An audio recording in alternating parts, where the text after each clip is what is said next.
Recently, Buck had a stealth run of the 112 Ranger, and I was lucky enough to snag one of these. This is the box that it comes in.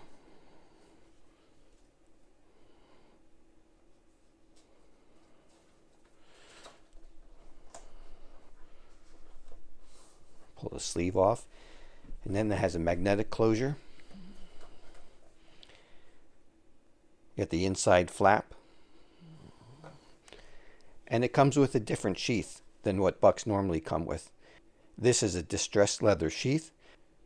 So you can hear Buck knives, established 1902, and on the back you can see proudly made in the USA. So this isn't one of the sheaths made in Mexico. It is a very nice, soft, and supple leather compared to their normal sheaths. I'll be curious to see.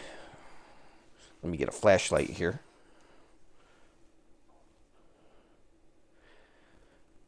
Okay, they don't have padding over the inside of the snap. That's something that I may have to change and add. I like when they put a little bit of padding over that inside. It is recessed slightly. You can feel the leather sinks in where that snap is. So I don't think the knife will ever hit it, but I like to be sure. But this overall, this is a nice high quality leather sheath. You also get your normal Buck papers, certificate of authenticity, 1 of 750 produced, and a message from the Buck family.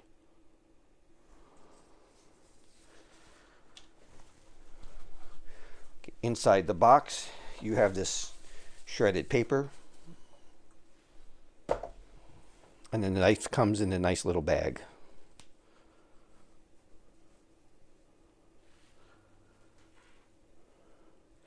It's Honduran rosewood. This one looks very different on both sides. This one to me looks more like rosewood, and this one is quite a bit lighter. I'm not sure how close these covers are matched on a lot of these knives. You also have nickel silver bolsters. There you can see the Buck 112. But what's different about this stealth run is they're in Magnacut. Let's take a look at the fit and finish on this knife. Everything is very smooth. The pins are all rounded over. You can feel all the pins, but that's normal. They sit proud of the wood and are rounded nicely. You can see it's built pretty nice. You don't see gapping on this knife. See maybe a tiny hairline in here, but since that's movable, that's your lock. That's to be expected. But overall, beautiful build quality. Everything feels very rounded over and very smooth. Overall, I'm going to say this knife feels like a knife that's been produced by Buck's custom shop, not a knife that has been produced on their standard line.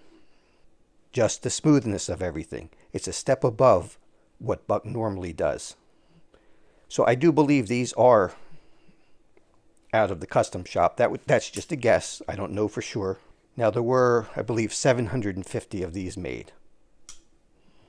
My guess is these are probably showing up on eBay right now for an inflated price. I don't know what the going rate would be, but I think they'll be prohibitively expensive, except for the person that really wants one that missed out on it. These are beautiful knives. Centering is close. It's not quite perfect, but there's nothing rubbing. There's no side-to-side or up and down blade play. The lockup is bank vault tight. I do wish these wood covers matched a little bit closer, but it's okay.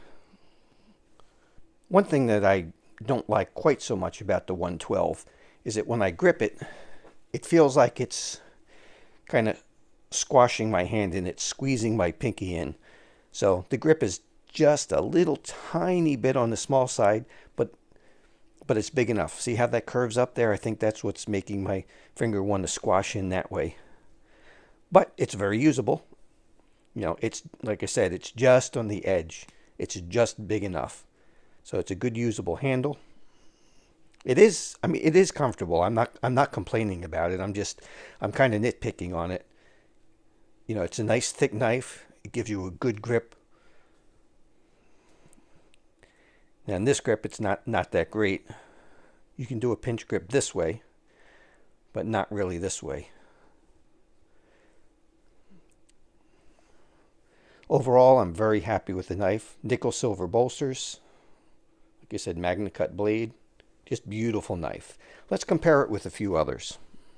Here's a 112 Slim Select. And you can see it is the same size knife. Same blade length, same handle length. And here's a Duke 500. Again, you can see about the same size knife. The blade length is the same, but the handle on the Duke is a little bit longer. Now the handle on the Duke doesn't feel like it squashes my fingers together. It's just that tiny bit longer, which makes it perfect. And then last, let's compare it with the Buck 110. You can see the 110 is quite a bit bigger. You have more blade length, you have more handle, and the handles are also thicker on the 110. If I lay them down side by side, it's thicker. It's not a lot thicker, but it is a little bit thicker. And the 110 in hand is just wonderful. Of the two, I like the 110s a little bit better, and I wish that I would have got this one in the 110 instead of in the 112. But I didn't have a real 112. I only had the Slim Select. So this was a good one to get, and overall I am pretty happy with it. I do like the knife a lot, and I'll be curious to see how good of a heat treat Buck did on this Magnacut and how this holds up compared to a couple other knives I have in Magnacut. Well, that's it for this one. I just wanted to give you a quick look at this knife, and we'll see you on the next one.